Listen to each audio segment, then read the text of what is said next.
Good evening, everybody. It's Bobby Harvey here on the tracks platform in Ottumwa for another edition of an Amtrak station stop here in downtown Ottumwa, Iowa. It is Saturday, May 17th, 2025, and we are waiting for the Zephyr, westbound California Zephyr, to arrive here at the station. Now it is just a little past 7 o'clock. Clearly, the train would normally be here by now. The train was running about 36 minutes late in Mount Pleasant, so it's going to be arriving a little later than normal. But at this time of year, it really doesn't make much difference as far as the sunlight and everything else goes. It's turned out to be a very nice afternoon. It started out pretty chilly. Lower 50s. I think it might have gotten into the mid to upper 40s last night, so it was pretty cold for this time of year. And even now, still need a light jacket. It's been breezy too, which also affects the temperature. It's still kind of breezy now, but not near as bad as it was this morning, and certainly not as bad as it was at times yesterday. Yesterday it was very windy, like gusts of wind that would blow things over, and it was bad yesterday. And actually, I think there were some pretty bad storms that went through kind of the eastern Midwest and some of the eastern states yesterday. Really bad storms, tornadoes, things like that. Nothing that bad around here, but it was very windy. I mean, even though it was warm, it was very windy. So we are here on the platform waiting for the westbound California Zephyr, and it's Saturday. I've been doing these live streams the past several weeks on Sunday, and in several years past that I've been doing these streams, I've done them on Sundays. Starting last week, I'm going to start doing more of them on Saturdays. As I kind of mentioned in the previous stream, I'm so used to doing these streams on Sunday. When I get them done and, go back home and everything, it's like, oh, the weekend's over. I do them on Saturday. I still think it's the end of the weekend when it's weekend's not even half over. So it's a little better to do them on Saturday, because then you got half the weekend still approaching. All right, so a lot of you guys are tuning in right now. For those of you just joining us, normally the Zephyr would be here and be gone by now, but the train has not arrived yet because they are running late. 30 minutes late into Galesburg, about the same amount of time late into Burlington, and 36 minutes late in Mount Pleasant. So they'll probably make up a little time between here and there, but still, they're going to be running somewhat late. The most recent comment that just came in was 7:11. So the normal arrival time for this train is 6:57, or the normal departure time. If they're running on time, they'll get here sometimes 10-15 minutes earlier than that. But smaller stops that only have departure times, you go by that same time for the arrival and departure time. So 6:57, the train is already running almost 20 minutes late. So they might make up a little time, but probably not a whole lot by the time they come in, do their station work, and leave. But as far as the overall route between here and California, if they don't lose much more time, they'll probably make it up and get into California on schedule. Because the big scheme of things, when you're going all the way across the country, 30 minutes is nothing. I mean, you'll be able to make that up no problem if you don't run into any other problems along the line, which that's a big if. All right, so we're going to go through some of the comments here, and then we will kind of get ready for Amtrak. They were going through Fairfield when I started the stream, so it's probably going to be another, 10 minutes or so, 15 minutes before they get here. And not really much activity in the station quite yet. The crew's not on the platform yet or anything. So another interesting tidbit As I look back to the signals to our west at the IC&E RRX, which is the Diamond Crossing that the BNSF tracks that we're on here, they go across the CPKC main line, which is to our west, about a mile, give or take. The signal for Amtrak is at approach, which is similar to what it was last time when Amtrak came in. So I don't know if the dispatcher just hasn't lined the tracks any further than the next block or two, or but the signal is at approach. 720-680, position 2323, loaded, non-hazmat, tram's out okay, tram master. That voice you hear on the radio right now is the CPKC dispatcher.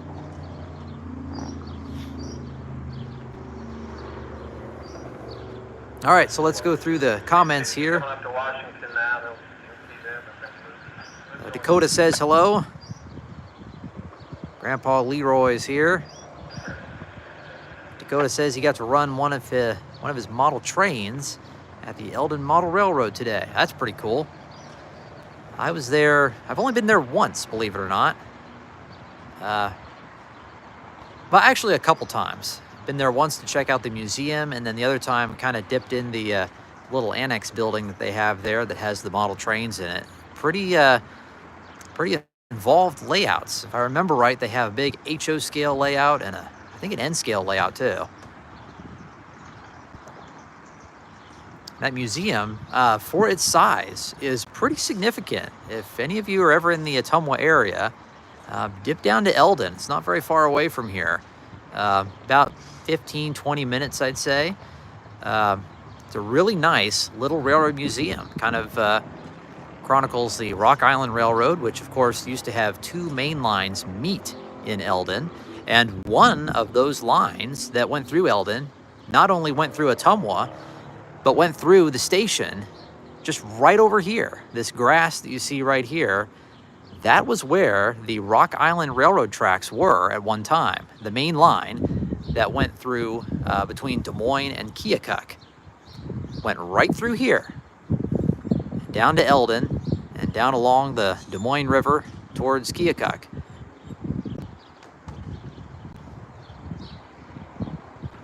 I'm pretty sure that the line just met up with the CB&Q there, the Burlington Northern. I don't think there were any other Rock Island lines in Keokuk that branched off besides that one, but so anyways, that's a really nice museum. If any of you that haven't been there are interested, it's the Eldon Depot Museum. And they've got the original Rock Island Depot near where the Diamond Crossing was with the two rail lines, and there was a big yard there, a huge rail yard.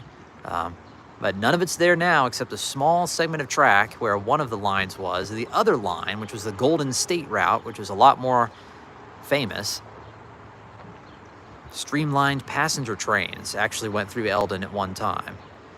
And that was a long time ago, but really not when you think about it. I mean, these two lines were still intact when the Rock Island declared bankruptcy in 1980.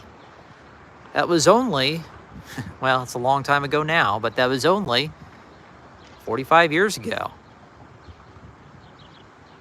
Is that right? Yeah. Only 45 years ago. Of course, a little before my time. Would have been really interesting to see trains come through on the Rock Island through here.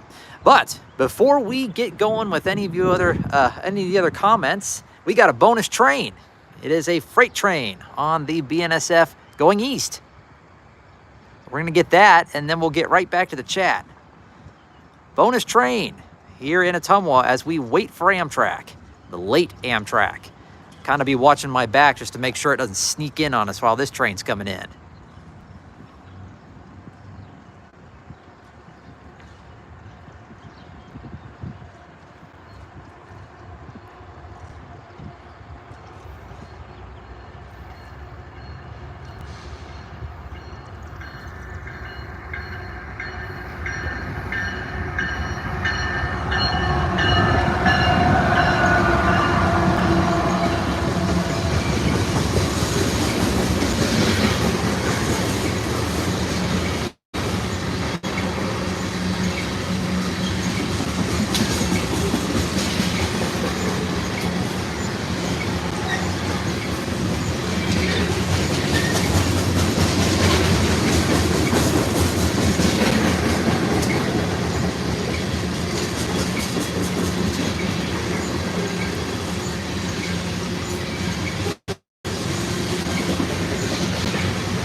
little extra action there for us this evening as we wait for Amtrak, which still has yet to arrive.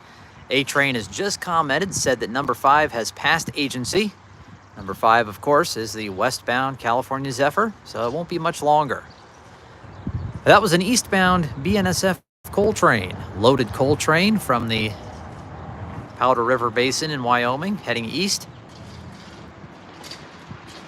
Once in a while during these Amtrak station stop live streams that I do, we'll see some freight trains while we wait.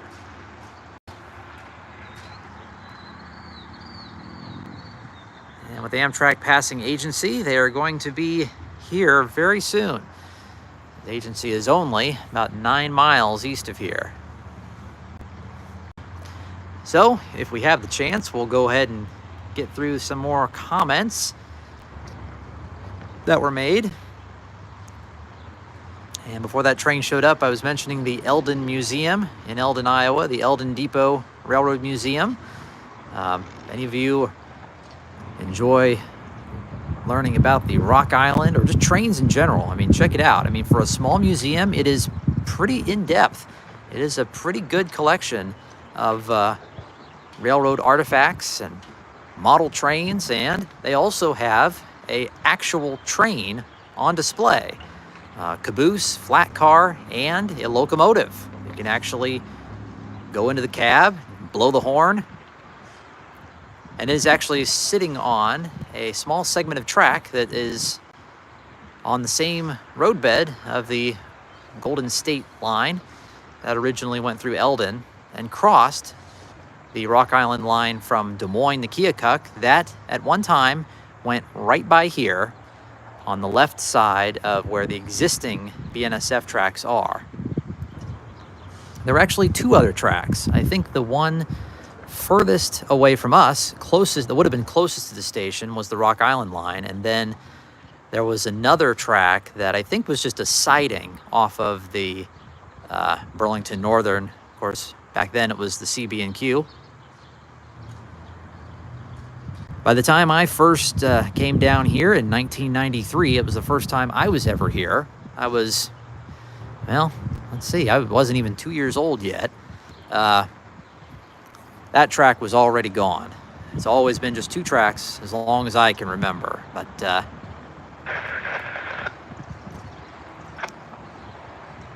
all right, Amtrak should be getting close here. The crew's already out of the station, about ready to walk down to the platform and level things out here. Camera just a little bit. All right, more comments. Iowa Train says that the Union Pacific Marshalltown to Eddyville job has an SD70M leader. Wow. I actually got into chasing trains on that line, the Union Pacific Oskaloosa subdivision last year. First time ever. I had many successful chases last year, including some that had the old Southern Pacific GP60 in the lead. Got it several times on that local, when it was pretty much on that local for a good portion of the summer last year. But it's very unusual to see 3-axle locomotives on that line. Actually, I think there's a restriction that those engines can only go like 10, 15 miles an hour on that line. As the loading gauge isn't quite as up to par as on some of these other lines.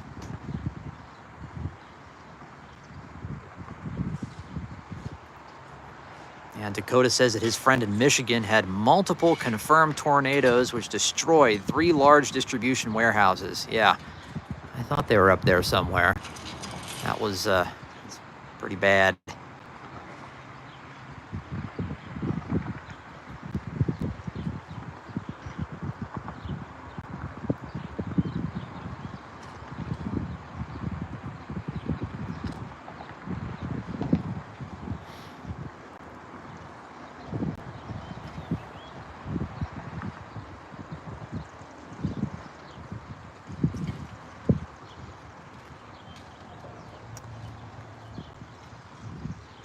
We have James here ask if the groundhog is stirring around today. I have not seen the groundhog, but I have seen 3 rabbits so far. They were actually kind of hopping around here by that container that the groundhog was going in and out of last week. I have not seen any groundhogs yet, but I have seen 3 rabbits, so we might shoot the camera over there if they're jumping around later on.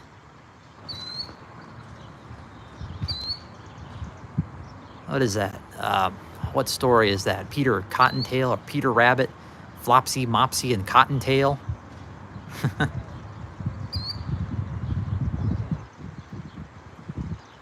Dakota said there was a squirrel with a cotton ball tail at the Eldon Depot today.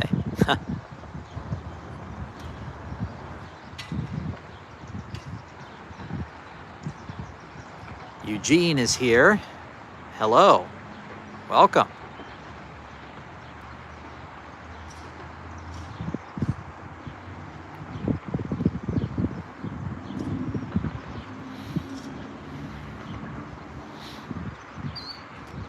It's about Amtrak time now, I would say.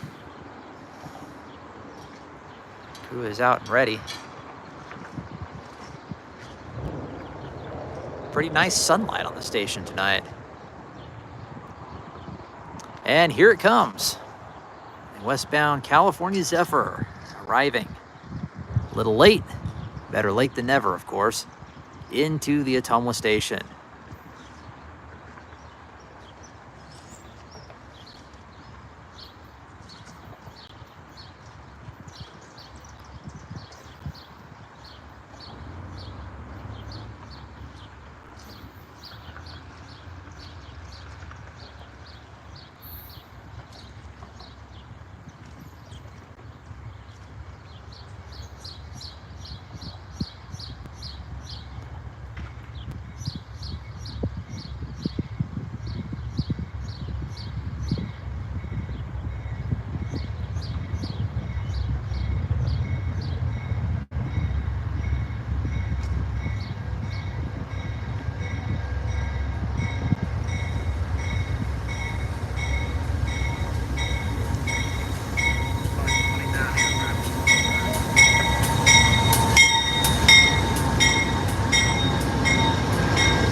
Alrighty, the change of engineers is complete.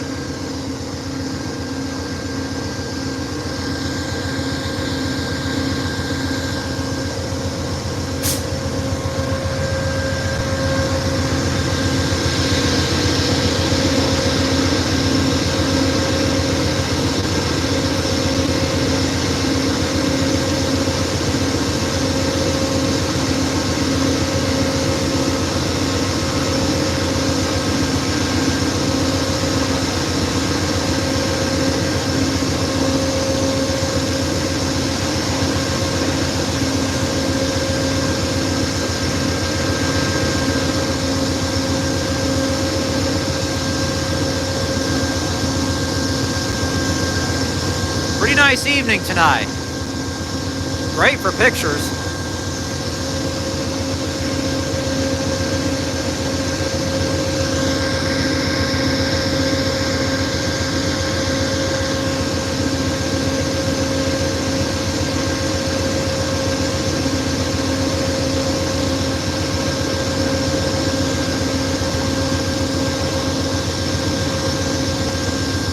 This is a fresh air stop on the California Zephyr.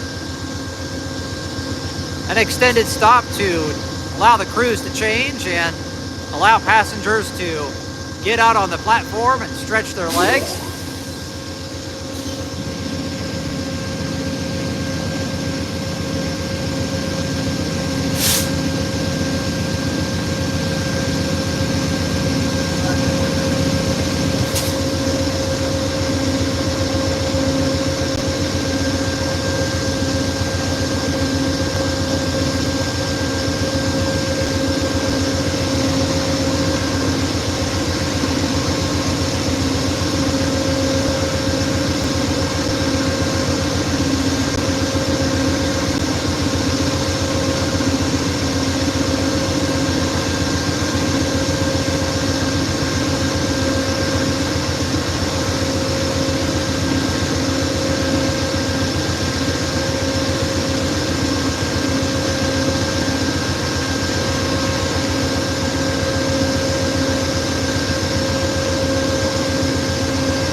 And Mark just dropped a super chat. Well, welcome, Mark. Thank you very much. One of our regular viewers, very generous of you, Mark. Thank you.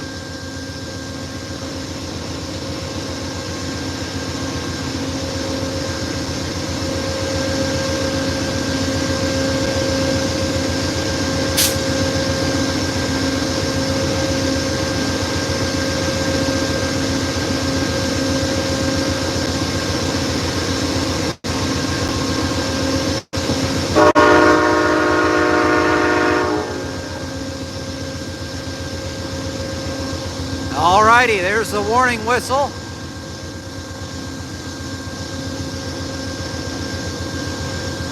Which is pretty much the locomotive equivalent to all aboard. All the passengers get back on the train because we're getting ready to go.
And as to leave the station, running brake test.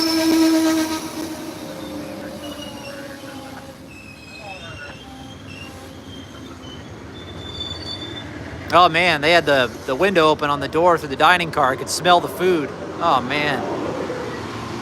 Dinner in the diner. Nothing could be finer.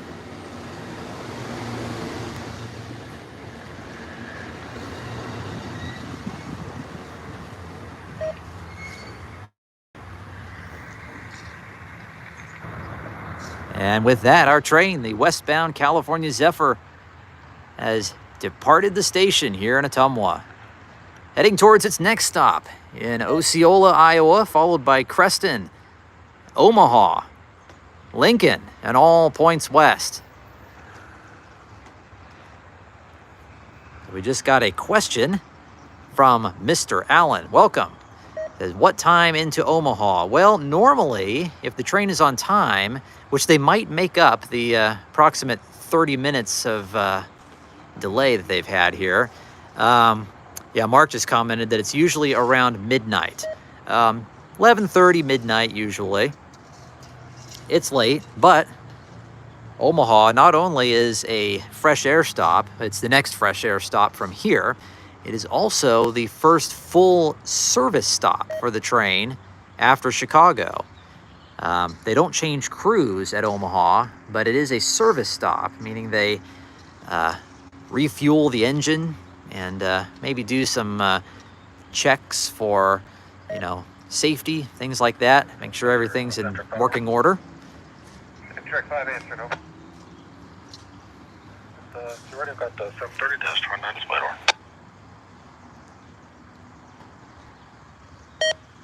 That's them giving up their warrant. 151 West reports clear limits of track warrant number 730-29 between CTC Lucas Street and CTC Ottumwa. Limits reported clear at 1939-1939.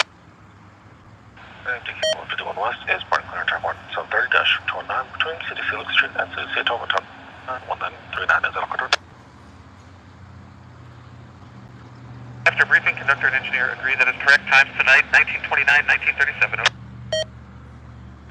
Correct, 29 and 37. That's right. Thank you very much. Transmitter. 7381. The dispatcher's talking to another train here. I wonder if it'll be going by. I'll have to listen. 7381. Do you have any working route today, or is it straight shot today? Sounds good. As soon as I have to work.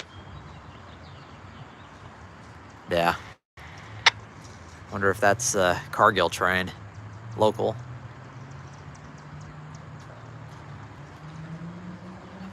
Not usually with an engine of that number.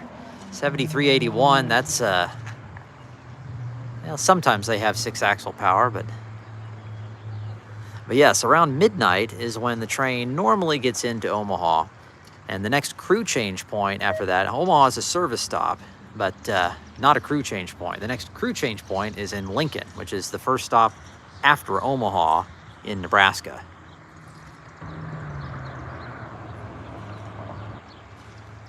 So, per tradition, we are going to keep things rolling for another 15 minutes or so, just to make sure that we haven't missed any more action. Give me a chance to respond to all you guys' comments. And for those of you just joining in, Amtrak has just left the station. Go ahead and back up the stream. Good 15 minutes or so to see the station stop and the train's departure. And we're starting to lose some of our sun now. That's okay. We're going to be wrapping things up pretty soon. But we might see more trains, maybe, maybe not. Answer some of you guys' comments, questions. Pretty nice night out here.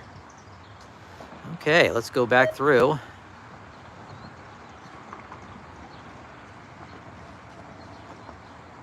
Yeah, A-Train said there were, prior to Amtrak coming in, this is back at 7:28, plenty of gnats trackside at agency. Yeah. It's always kind of maddening to be filming or be outside doing work or something, and those little like wads of gnats just buzzing in one section of the air. Just like,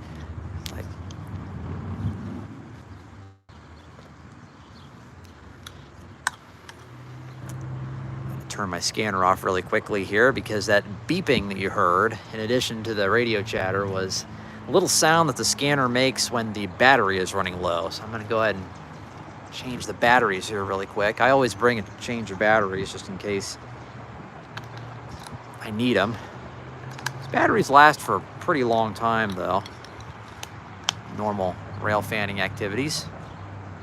And this is a, I'll show the camera here real quick. This is a Rodent Bearcat BC75 XLT scanner that I'm using. I've got a newer, like a telescoping antenna on the end of it here. It's a diamond antenna, RH789. It's a pretty nice antenna. Just gives you a little more range as far as what you can pick up if you have a more powerful antenna on it. Most of the scanners you can buy come equipped with the kind of default, what they call like a rubber ducky antenna, which is just kind of a short, kind of rubberized antenna that you can't extend or anything. It just has, you know, just is what it is, which they're not bad, but if you get a better antenna, you can get a longer range of signal to pick up, you know, maybe different towers on the railroad. Sometimes with this scanner, I can pick up, like here in Ottumwa, for example, I can pick up obviously the Ottumwa radio towers, which on this would be the Ottumwa tower. I don't know where exactly that is, but on the CPKC, the local radio tower in town is at the top of Rutledge Hill. And with my scanner, I can also pick up the BNSF towers in Fairfield and the Albia area, a little west of Albia, called Halpin. On the CPKC, I can pick up obviously the Rutledge Tower, which is just the north end of town here, and also the Moravia Tower. And I think that's all I can reach north is Rutledge. I think the next tower up is, I don't know, maybe Washington? Or Richland? One of those towns through there.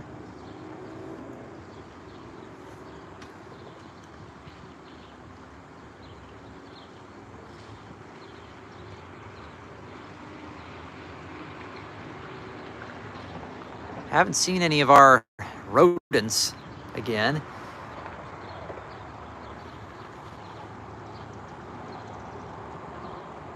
Grandpa Leroy says, shout out to Radar O'Reilly. Yep. Anybody's seen the old television show MASH, one of the characters in the show, Radar O'Reilly, was from Ottumwa. So that's one of Ottumwa's little claims to fame, is that Radar O'Reilly was from Ottumwa.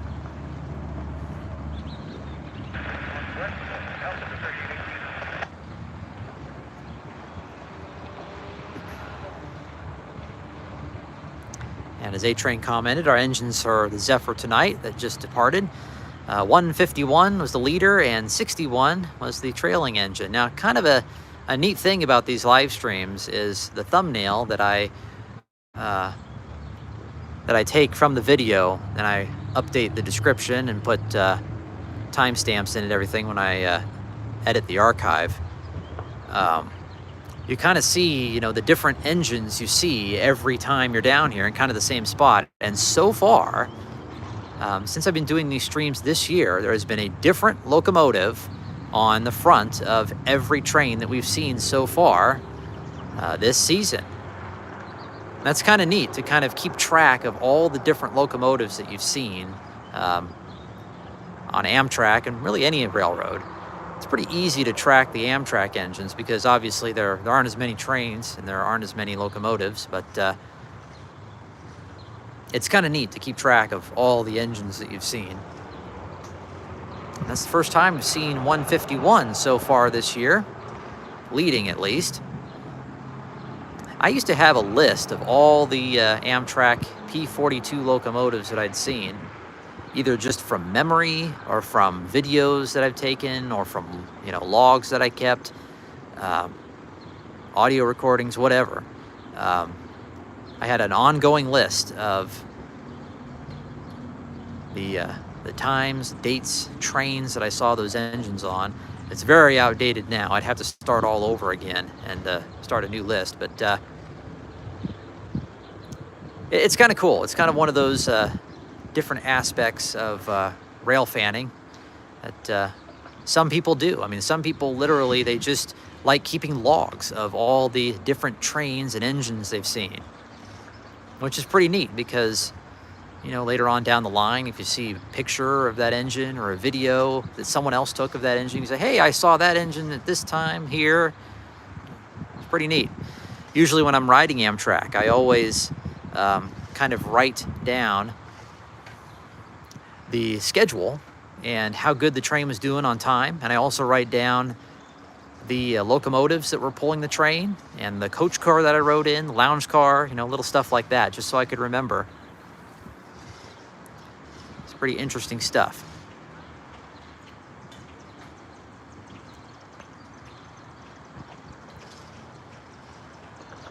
All right, going back up here. Now that little pipe that I kind of zoomed in on the trailing locomotive tonight, it was kind of dripping water. I don't know if that's the line from the toilet or not. I don't think it is. Looks like it's kind of a pipe heading out of the air tank, the air reservoir, and I wonder if it just had some water in it.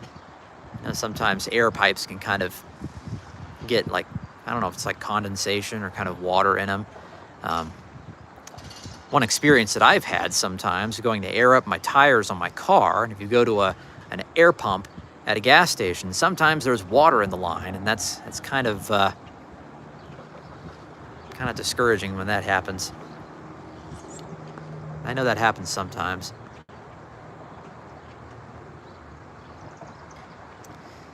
Okay. Grandpa Leroy asked, do engineers have lounge space? Well, obviously in the engine, it's just, you know, the controls and there's usually 2 chairs in the locomotive. Sometimes in certain portions of the railroad, well, obviously on Amtrak, the conductor rides in the passenger cars with all the passengers, and the engineer is up in the engine, typically by himself. On the freight trains, the engineer and conductor both ride in the locomotive, because obviously since cabooses went off of freight trains, the conductor rides up in front with the engineer in the locomotive. That's on freight trains. Now, there are some areas on the Amtrak system where I don't know what the deal is. I think Amtrak likes to have a change of crew members when the engineer is in the cab by himself. I think they like to have like a territory where the engineer is only up there for like, I don't know if it's like 10 hours or something, or maybe even less time than that. And if the length between crew districts is longer than that, they will actually have 2 crew members in the locomotive that are both engineers. And I think sometime along the way they switch out. One example of that is, I'm pretty sure it's on the Southwest Chief route between La Junta and I think Albuquerque. I think they do a crew change in La Junta. Maybe it's further west. No, I think it's La Junta. And they go all the way to Albuquerque. And there are 2 engineers on that segment. And I don't know if there are any portions of the Zephyr that have 2 engineers or not. The trip over the mountains in Colorado, the crew runs from Denver all the way to Grand Junction. But believe it or not, you would think that going all the way over the mountains would take a long time. And it does, but it's only about 5 or 6 hours. But of course, that's going through one state. And I think it's actually a little over 200 miles between Denver and Grand Junction on the railroad. But it's a very long and treacherous 200 miles all the way up over the mountains, Continental Divide. And once they get to Grand Junction, they're pretty much past all of the mountains. And that will be what this train we just saw tonight will be experiencing tomorrow on the most scenic day of the Zephyr ride from Chicago to Emeryville will be tomorrow, essentially the middle day, the only full day you have on the train, which for westbound trains, it'll be sunrise in eastern Colorado, and it'll be daylight all the way until past, if the train's on time, usually past Green River or Helper, Utah. Then the sun goes down, and then you'll get into Salt Lake City about midnight. And the following morning, the sun will be rising in western Nevada. And then you'll go through Reno, go up over Donner Pass, and then come down through Roseville and Sacramento and drop down into the San Francisco Bay Area and pull right into Emeryville, right across the bay from San Francisco. It is a wonderful ride. If there's any of you that have not ridden the California Zephyr, it is fantastic. The entire trip, it is very diverse. You'll see everything from cities to, busy commuter lines out of Chicago, the plains, across Illinois and Iowa, mountains. And you go out into Utah and Nevada, and it's pretty much like not really a desert, but it's very remote, very different, kind of Mars-like scenery out there. And then you'll go over another mountain range, the Sierra Nevadas, and then drop down into San Francisco along the bay near the ocean.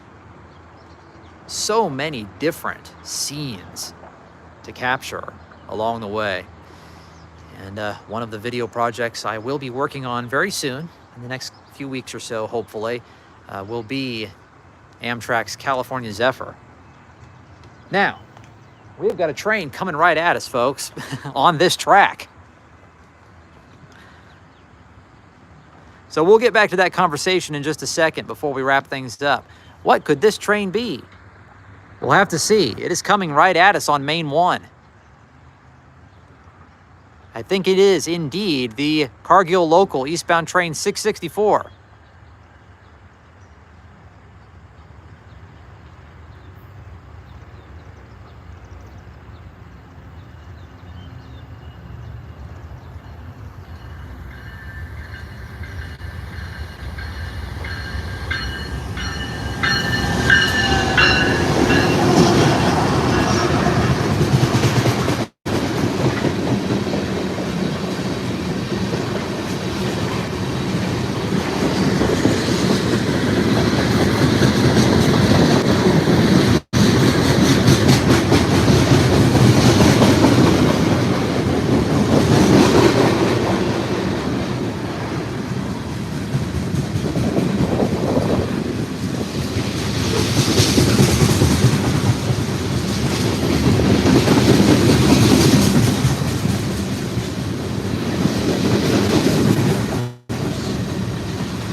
Another freight train tonight, another bonus train. That was the Eastbound BNSF freight train from Eddyville, going towards Burlington and on to Galesburg. Now, I'm pretty sure, during the week, obviously, this train is considered a local, numbered 664. And I think sometimes on the weekends it is too. Other times, the train is considered it has a different symbol, but not a local. So I think that only happens on the weekends, but we will just consider that train 664 because that's what it typically is. Now, A-Train just commented, and this is true, that train doesn't normally have mainline power on it. That train had, I think that's the train we heard after Amtrak left, ES44DC, and it looked like there was a Tier 4 GEVO, the second unit, and a long string of tank cars. Now, usually they do work down in the small Ottumwa yard, which is pretty much just right around the bend from where we're looking right now. But I think I heard on the radio that they did not have any work in Ottumwa tonight. So they're just highballing. And it's kind of strange to see that train coming through going east on Main 1, when usually they're on Main 2, because to get to the yard, they have to be on Main 2. But there is a new crossover that allows trains to cross over from 1 to 2 going east, just east of the station.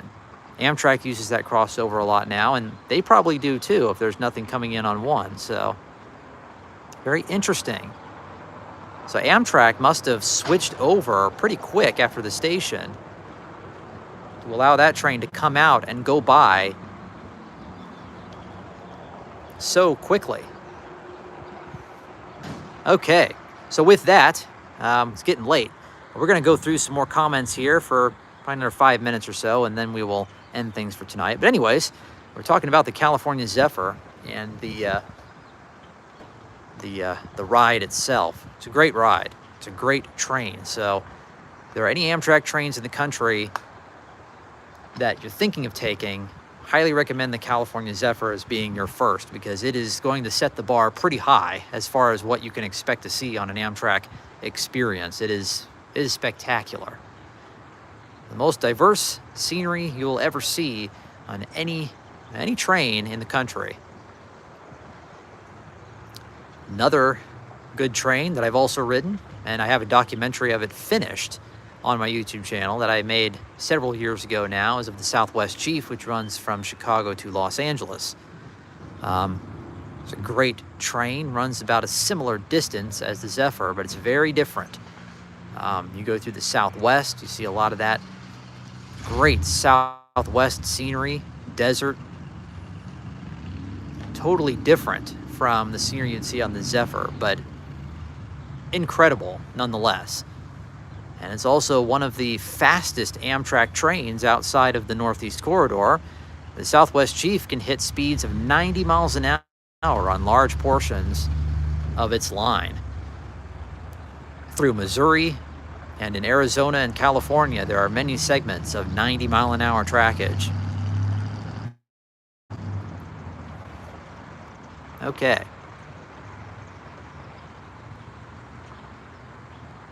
Talk about the crew change there.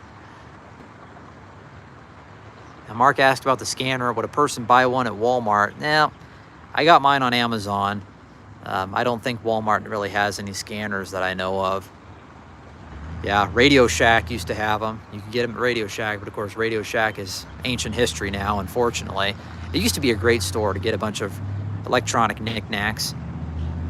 And I used to get a lot of stuff from my model railroad at Radio Shack. They had a bunch of, electronic, wiring and, stuff like that. Literally, the name radio, I mean, pretty much anything to do with electronics and stuff like that. The end of its days, it was pretty much just a cell phone store. I mean, it wasn't anything like it used to be. But, of course, Radio Shack is long gone now.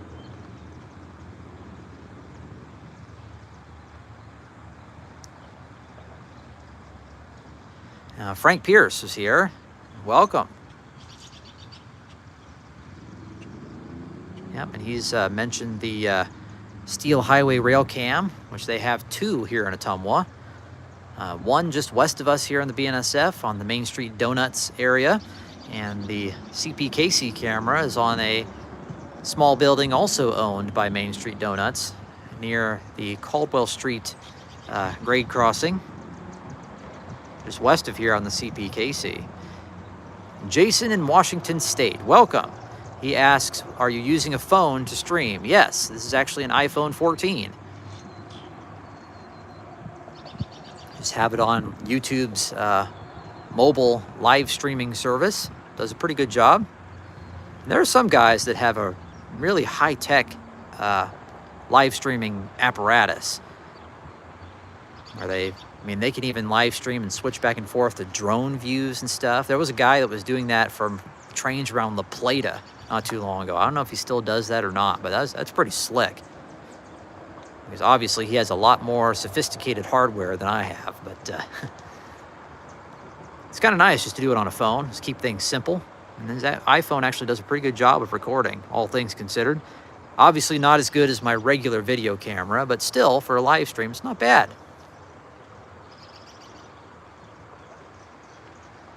Mark says he rode the Zephyr a long time ago from Chicago to Mount Pleasant. I've ridden the Zephyr from Ottumwa to Chicago many times. That's a good ride. It's only about 4.5, 5 hours. It's not bad. It's comparable. It's a little faster than driving. It takes about 5 hours to drive to the outside suburbs of Chicago from here. So it's a little faster than driving, and it's definitely a lot less hectic. You just get on the train and relax, and off you go.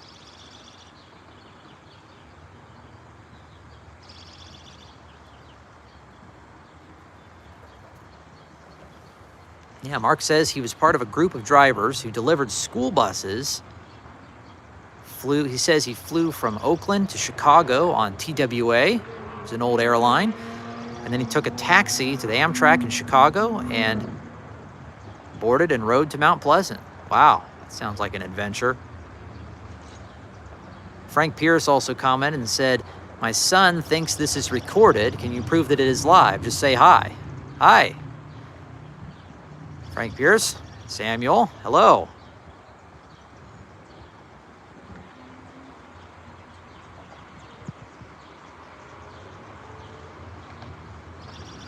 Yeah, Dakota says he films all of his stuff on his phone. Yeah, and the live stream really doesn't do the iPhone video justice. I mean, the live stream obviously is lesser quality. If you were just to take a regular video with your phone, it's going to look a lot better than this.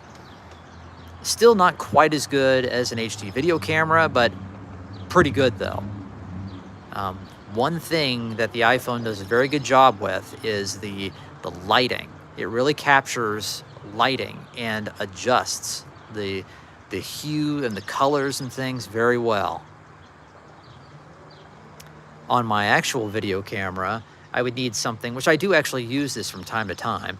I use different lenses to kind of bring out the colors in certain situations, especially in summertime when the sun is really high in the sky, kind of the middle of the sky, and it kind of washes out a lot of the colors. I use a polarizing filter on my video camera, and that allows you to actually dial the color, the hue of the colors back and forth. And it allows for much better video in specific situations. But the iPhone, you don't really need that because it does a pretty good job of adjusting automatically.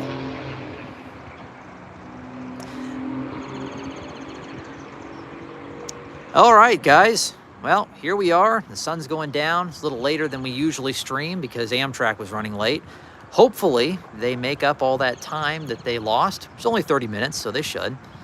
So that's about it for tonight. But I would want to make a brief little announcement here. And I will say with most assurity, whatever, say that properly,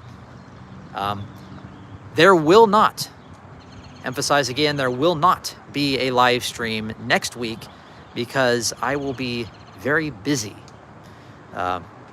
Me and my wife will be very busy with some exciting developments. So I will not have time to do a live stream next week because we will be very busy. So, but I might do an update video or pictures that I post or something like that of, what is to come based on what's happening next week. I'm not going to divulge quite yet on what's happening, but I kind of dropped a hint a few live streams ago that my model train layout is being dismantled. So it is related to that. So you'll just have to find out. But again, I will not be doing a live stream next week because I'll be very busy. Me and my wife will be very busy. So if you don't see anything from me next weekend, that's why. But I will post an update next weekend also, just to make sure that everybody got the message. So yes, no live stream next week, but the week after that, and it is also Memorial Day weekend. So after that, I will probably be right back here on Saturdays. Next weekend is also the Indy 500. So, no, we're not going to the Indy 500, but I probably will watch it on TV. I mean to watch it every year, but I always seem to miss it. So this year I'm going to watch. It's next Sunday, so a week from tomorrow. So maybe if we have time, I'll be watching that as well. But yes, there will be no live stream next weekend. Let's put that on your radar, guys. With that, a little clock on the wall is telling me that it is time to wrap things up for tonight. But it's been a pretty good night. We've seen 3 trains. Along with Amtrak, we saw 2 BNSF freight trains. Coal train and the local freight. And of course, Amtrak. It's been a pretty successful night. With that, we'll say so long for tonight. And again, no live stream next weekend. We'll be right back at it the following weekend, hopefully. And I'll keep you guys posted on how things are going next week, regardless.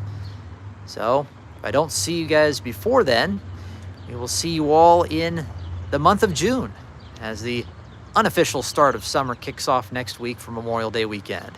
So, this is Bobby Harvey here in Ottumwa saying thanks for watching, and we will see you next time, our next live stream here at the station in Ottumwa. So long, everyone. Thanks for watching.